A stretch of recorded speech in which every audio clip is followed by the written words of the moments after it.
روزگاری در دهکده‌ای کوچک که در میان کوه‌ها و جنگل‌های سرسبز پنهان شده بود، پسری به نام آریا زندگی می‌کرد. آریا پسر باهوش و کنجکاوی بود که همیشه به دنبال کشف رازهای جهان اطرافش بود. او عاشق گوش دادن به داستان‌های قدیمی بود که پیرمردان دهکده برای کودکان تعریف می‌کردند. داستان‌هایی درباره هیولاهای باستانی، گنج‌های پنهان و جادوگران مرموز. یک روز آریا تصمیم گرفت به جنگل ممنوعه برود. جایی که هیچ کس جرأت نداشت پا بگذارد. مردم میگفتند در آنجا هیولای عظیم و بیرحم زندگی می‌کند که هر کسی را که وارد قلمروش شود شکار می‌کند. اما آریا که همیشه دلش می‌خواست حقیقت پشت این داستان را بداند، تصمیم گرفت شجاعت به خرج دهد و به آنجا برود.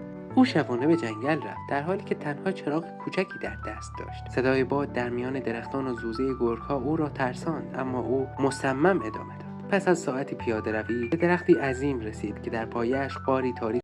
ادامه داستان در کانال